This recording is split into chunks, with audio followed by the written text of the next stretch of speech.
Magandang umaga po sa ating lahat, mga ginigiliw, mga minamahal ng Panginoon.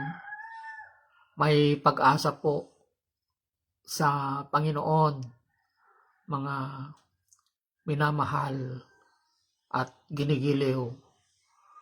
Ang ibabahagi ko po sa inyo sa umagang ito ay ang pagpapabautismo ng ating Panginoong Hesukristo, mga ginigiliw.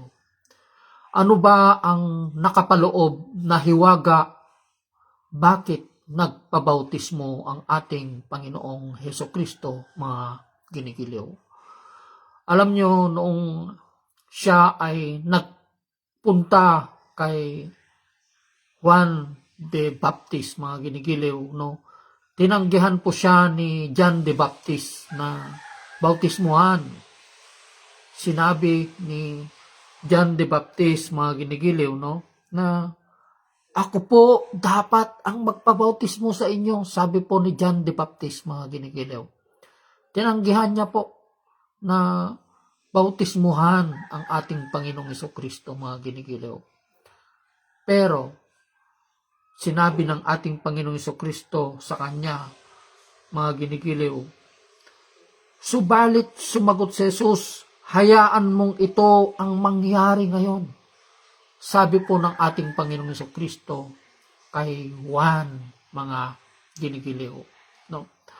Ang isang kadahilanan kung bakit nagpabautismo ang ating Panginoong Hesukristo kay Juan the Baptist, mga ginigiliw, kay John the Baptist, ay upang ipakita niya ang kanyang sarili na siya ang ehemplo, mga ginigiliw. No?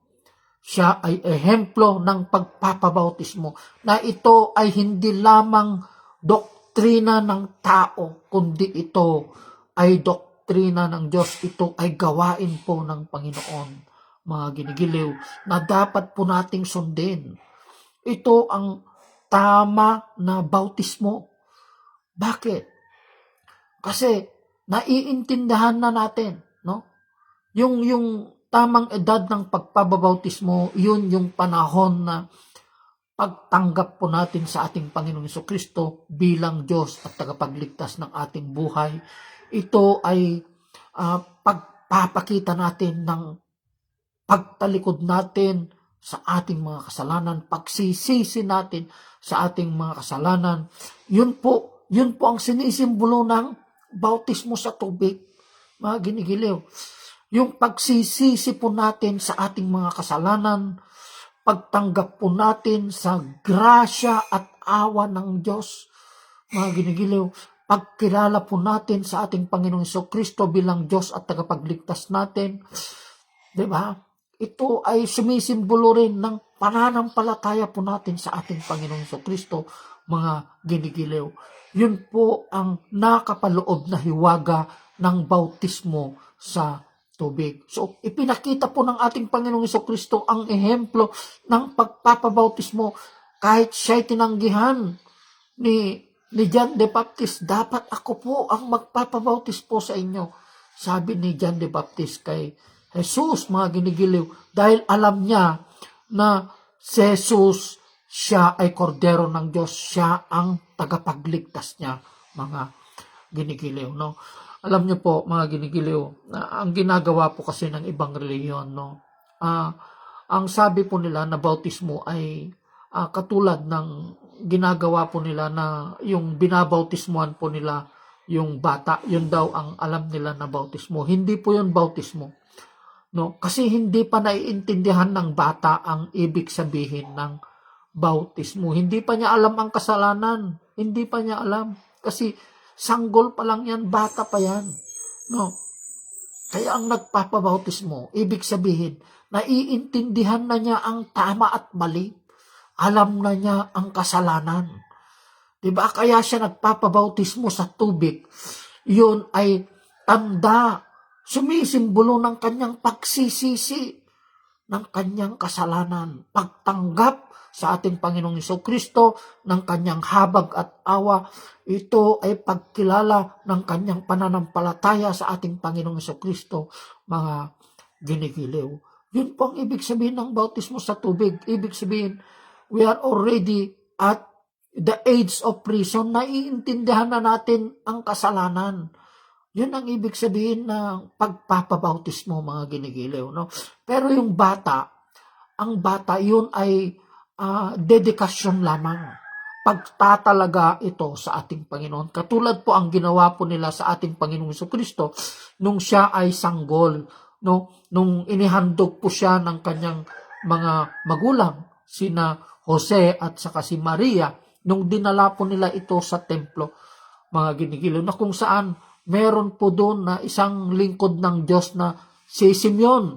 No? Alam niyo si Simeon na nasa kanyang espiritu ng Panginoon, mga ginigiliw, ipinahayag ng espiritu sa kanya na hindi siya mamamatay hanggat hindi niya makikita ang pagsilang at pagdating ng Mesaya, ng Kristo, ng Diyos, ng tagapagligtas. Kaya't nung dinala ni na Maria at Jose ang ating Panginoong Jesucristo sa templo ng Jerusalem, that is the time na inihandog ni Simeon ang ating Panginoong Jesucristo sa dambana ng Diyos, mga ginigiliw. No? Yun ay pagtatalaga. Yun yung bata, baby, sanggol pa lang, mga ginigiliw. So, hindi po bautismo ang ibig sabihin ng isang maliit na bata, sanggol, kundi ito ay dedikasyon, pagtatalaga sa Panginoon. Katulad ng ginawa po ni na Jose at Maria nung itinalaga po nila ang ating Panginoong Jesucristo. Yun ang pagkakaiba ng dedikasyon, pagtatalaga at bautismo. So, ang bautismo para lamang sa mga nasa age of reason, yung naiintindahan na po nila ang kasalanan, yung tama at mali. So, ang ating Panginoong Jesucristo mismo, nagpakita po siya ng ehemplo. Nagpabautismo siya mismo. Kay Juan the Baptist na pinsan niya, mga ginigiliw, nagpabautismo po siya, mga ginigiliw. No, ito ay isang pagpapakita ng ehemplo sa atin upang tularan po natin, no, yung ginawa ng ating Panginoong Jesucristo. Ito ay simbolo ng ating pagsisisi ng ating mga kasalanan at pagkilala natin sa ating Panginoong Jesucristo bilang Diyos at tagapagligtas natin, pagtanggap sa ating Panginoong Jesucristo bilang Diyos at tagapagligtas natin, pagtanggap ng kanyang grasya at awa, mga ginigiliw. So, yun ang simbolo ng bautismo sa tubig.